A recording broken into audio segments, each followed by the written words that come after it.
¿Qué tal? Buen día, espero estén bien.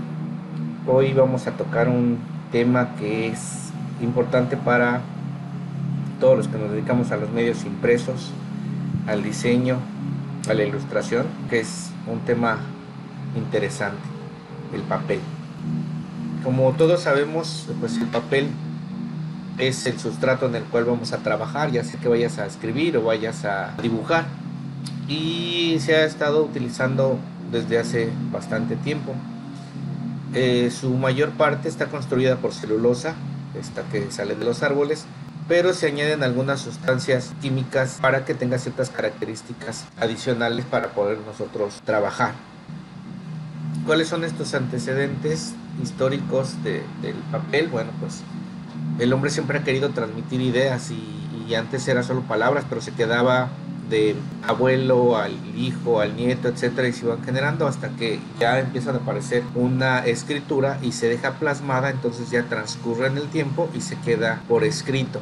Cuando se empezó a escribir, pues los primeros sustratos fueron la piedra, la tablilla de arcilla, la tabla de madera, la hoja de papiro, el pergamino, papel trapo, fibra vegetal, papel reciclado, etcétera.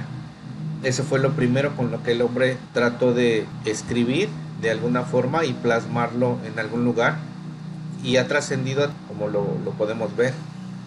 Uno de los principales sustratos tipo papel pues fue el papiro y esta se encontraba mucho en las riberas del río Nilo. También se utilizó el pergamino de Edad Media. También fue construido con piel de cabra de carnero para recibir después las tintas. Aquí en Mesoamérica se utilizó también la piel curtida de venado para los códices mayas y luego se volvían a pintar en blanco y las volvían a reutilizar. Por eso es que se han encontrado códices mayas a donde a través de una vista como de rayos X se han dado cuenta que detrás de esa primer pintura hay otra atrás y hay otra atrás, se reciclaban.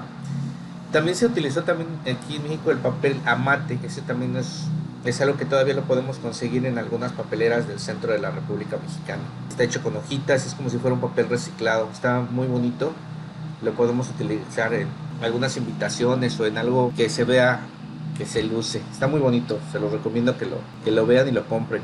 Ya el papel como tal, como ahora lo estamos conociendo, se inventó hace casi 2000 años, es decir, en el año 125 después de Cristo, ya se empezaba a hacer el papel de esta manera. Al que se le da el mérito de la invención fue a Kai Lun, un chino, y de ahí se encontró este escrito que tienen aquí a la derecha en la muralla china que dice que es del año 1125 después de Cristo. O sea, imagínense, ya había papel por ahí y fue la manera en que se le está dando la edad a la invención del papel precisamente por ello.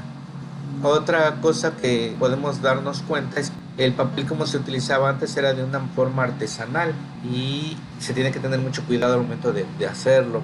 Por ahí en las universidades, escuelas de arte y diseño nos ponen o nos pusieron a hacer papel con pulpa de otros papeles reciclados, lo licuábamos, sacábamos la pulpa del papel, la poníamos en una malla, etcétera, y era algo bastante bueno y no le hacíamos daño al planeta, ¿no? No se quemaba, no se utilizaba nada. La forma artesanal era un poco, no se talaban tantos árboles como actualmente se hace. Y ya en el año 1660, como ustedes pueden darse cuenta, ya empieza a hacerse ya la industria del papel y eso sí ya crea bastante aceleración en la fabricación del papel. Entonces sí empieza a haber más talas de árboles. Obviamente esto aunado a la invención de la imprenta de Gutenberg, que fue más o menos por ahí, en esas fechas, pues entonces el papel empieza a producirse a gran escala y ya es algo que hasta la fecha seguimos utilizando. En 1950 hubo una transformación revolucionaria.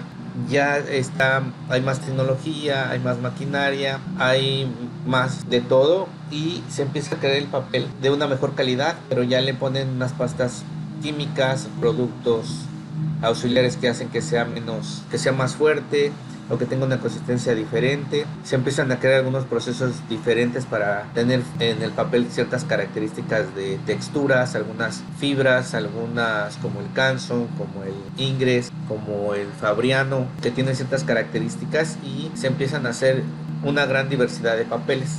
Esto de igual manera empezó a tener su contraparte, causó contaminación, además de todos los químicos que se utilizaron para ello. Actualmente podemos decir que tenemos una gran diversidad de papeles y se hacen con diferentes materiales. Ahora se está cuidando el hecho de que el papel sea lo menos agresivo para la sociedad, para la atmósfera y para todo lo que nosotros queremos. Ya hay papeles con mayor tecnología y ahí podemos ver una gran diversidad de colores, texturas para poder trabajar con ellos en artes gráficas, diseño, pintura o imprentas, editoriales, revistas, etcétera. Bueno, la celulosa, como ya lo habíamos comentado en un principio, es la parte más importante o la que más se usa en la fabricación del papel. Y aquí podemos ver una muestra de cómo sale el acerrín en su estado natural, que es como café, y del otro lado podemos ver totalmente blanco, ¿no? Como ya pasa por algunos químicos y ya lo blanquean de alguna manera para que se vea un papel blanco. Si ustedes ven los papeles que son ecológicos, no le ponen tanto blanqueamiento, simplemente son como color crema. Y aquí en la fabricación del papel podemos ver todo ese proceso, ¿no? Desde dónde viene, cómo se empiezan a cortar los árboles, se les quita todo lo que es la parte externa, se empiezan a hacer el acerrín, se va haciendo cada vez más chiquito y se va pasando por varios procesos hasta que queda como un polvito, y en ese polvito se va creando el papel. De hecho, ustedes pueden encontrar algunos videos en YouTube para que vean cómo van haciendo ese sustrato o esa característica del papel y por qué tienen algunos tamaños en especial. Dentro del proceso del papel hay 4 puntos muy importantes. El primero es el refinado. Y es aquí cuando se toma en cuenta si el papel va a ser graso o es magro, así como si fuera carne. El graso son todos aquellos papeles que son translúcidos, es decir, que dejan pasar luz, como en el caso del albanene, el papel vegetal, el papel cebolla, el papel china, que también está transparente. Esos son los papeles grasos, y los magros son aquellos que no dejan pasar la luz tan fácilmente, como es el bond, el cuché, la opalina, entre otros, ¿no? Pero desde aquí nosotros podemos ver qué tipo de papel vamos a hacer al momento de procesarlo. Luego viene el encolado. Este encolado le da permeabilidad y evita que la tinta se corra, es cae una gotita y se esparce. Trata de que no pase eso, ¿no? Porque si no sería un manchadero, no podríamos escribir, no podríamos pintar tal cual, todo se esparcería. El encolado se puede hacer en masas de mezcla entre toda la masa que nosotros estamos haciendo para su creación, o en la superficie se crea el papel y posteriormente se le pone este encolado. Y bueno, pues como ya lo comenté, pues es precisamente para evitar una penetración de líquidos o que se esté corriendo o derramando. El papel le da cierta resistencia y nos deja imprimir encima de él. Otro proceso es las cargas. Y aquí las cargas, eso se están refiriendo a qué tan blanco quieras que sea tu papel. Lo que habíamos comentado al principio, que salía el acerrín, pues es color madera, queda como cremita, y durante el proceso se va blanqueando. Y lo podemos hacer de minerales, y otro es con cargas orgánicas, como lo podemos ver aquí. Las orgánicas es la fécula de patata y el almidón, y en el caso de las minerales, el calcio, el caolín, el talco, el silicio, yeso, sulfato, bario, todo lo que le puede dar blancura a ese papel para que se vea más blanco. Chequen cuando vayan a comprar hojas blancas o un paquete de hojas blancas, va a decir 100% blanco o 90% blanco, etcétera, y si ponen una hoja al lado de otra, sí podrían ver la blancura, los diferentes tipos de blanco que se pueden ver. Luego viene la coloración. Esta coloración pues obviamente también podría ser parte de lo que nosotros deseamos, y también se puede añadir en la masa, es decir, se mezcla junto con él, y tú lo rompes si es negro o es rojo, es amarillo, es azul, etcétera. Toda la masa del papel es de ese mismo color, como las cartulinas de color. Y van a encontrar algunos otros tipos de papeles en los cuales se imprimen y nos hacen ver como si fuera de color rojo, que fuera de color piedra, que fuera tipo granito, que sea tipo mármol, etcétera. Pero están impresos, ¿no? Si ustedes agarran una lupa se van a dar cuenta que está un puntito por ahí impreso que hace ver que parece esa textura de mármol y no lo es.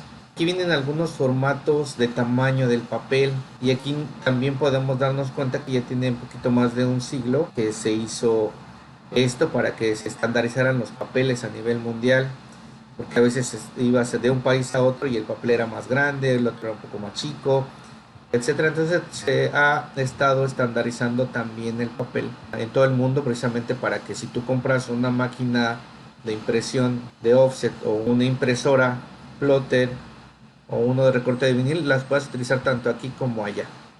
Y bueno, esto se hizo en Alemania, ¿no? Como lo dice el Instituto Alemán de Normalización o de Estandarización, por decirlo de esta manera. Los formatos internacionales que podemos ver, pues en México utilizamos el carta, el tabloide, el oficio, etcétera, pero acá podemos ver otros papeles que también se utilizan, que tienen medidas similares y que ya se pueden utilizar también para, en el caso de México y América Latina. Está el A0, A1, A2, A3. El A4 es el más parecido al tamaño carta, solamente que es un poquitito, medio centímetro más delgado y casi 2 centímetros más alto que el tamaño carta. Y aquí nos habla un poquito de las series B y la intermedia. Eso quiere decir que son papeles o pliegos que tienen cierto rebase o son un poquito más grandes para ser utilizados en imprentas. ¿Por qué en imprentas? Porque en la imprenta necesitamos que el papel sea un poco más grande al momento de imprimir y la máquina pueda tener una pinza, es decir, una área donde la pinza saque el papel, lo pueda mover y no afecte el diseño o la impresión que se hizo en ella. Por eso se utilizan papeles rebasados. Nunca te van a hacer un trabajo en offset exactamente en el tamaño de la hoja que tú lo pides. Generalmente se va a diseñar en un pliego y se va a recortar después.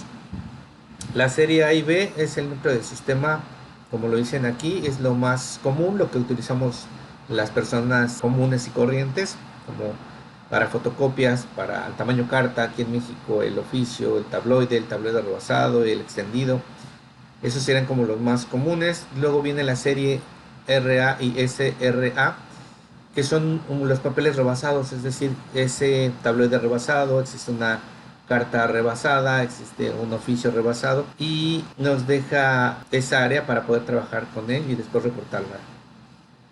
Y luego viene la serie C, que es la que se utiliza mucho para los sobres. Tú puedes tener esos pliegos que se van a utilizar y se van a doblar para crear sobres tamaño media carta, un cuarto de carta, para un oficio, etcétera. También si quieres hacer un tabloide, lo que sea, ahí lo vamos a poder hacer. Y volvemos a poner aquí cuánto mide el A4, que era lo que les decía, están en milímetros, que serían 210 por 297 milímetros, es decir, casi, o sea, si fueran centímetros, 21 centímetros por 29.7 centímetros. Y también lo tiene ahí en pulgadas. Pues bueno, lo que habíamos comentado que se utiliza para lo más común, lo que tú puedes comprar en cualquier papelería que lo venden al público en general, pues son estos: carta, oficio legal, tabloide rebasado, tabloide extra rebasado o extendido, depende como lo conozcan en tu país. También vienen algunos pliegos, de ahí se cortan para sacar estos tamaños, para estandarizarlos. Muestrarios de papel, yo creo que te recomiendo, si te dedicas a las artes gráficas, al diseño, pues comprarte tu muestrario de papel. Aquí en México podemos estar con Lozano, es una de las mejores papeleras, no estoy haciéndole un comercial, no me pagan nada, pero yo desde niño he visto que mi papá compraba o pedía este tipo de muestrarios de papel para darnos cuenta que era lo que se tenía. Así que aquí podemos darnos cuenta de que si te dedicas a eso, sería bueno tener tu muestrario de papel. Ahí vienen sus características, su tamaño, sus grosores y todo lo que tú necesitas saber para mandar a hacer un trabajo y elegir el papel adecuado para lo cual vas a trabajar en él. Bueno, aquí otra vez volvemos que dentro del muestrario también vas a encontrar los papeles grasos, los magros, también vas a encontrar algunos metálicos, unos tornasoles. Hay diferentes tipos de papeles que pero es importante tenerlos y saber cuál vas a utilizar. Algunos que ya no son tan papeles, es decir, ya son plásticos o micas, pero ahorita nos estamos dedicando a papel.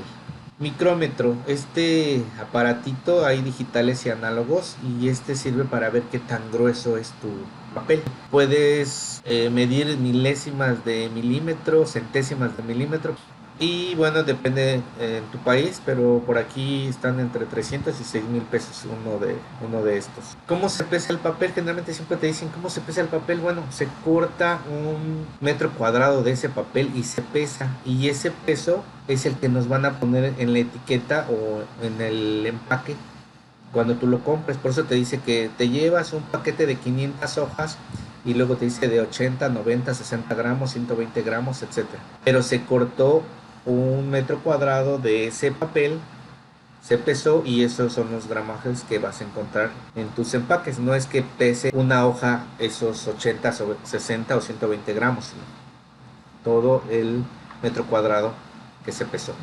Conclusión, es importante que tú empieces a conocer los papeles, si te dedicas a esto de las artes gráficas, a diseño gráfico, a impresos, si trabajas en una editorial, si trabajas en un periódico, si trabajas en alguna imprenta, pues saber los papeles que hay es importante para ti porque vas a tener características diferentes y vas a tener acabados diferentes y sabes elegir el correcto.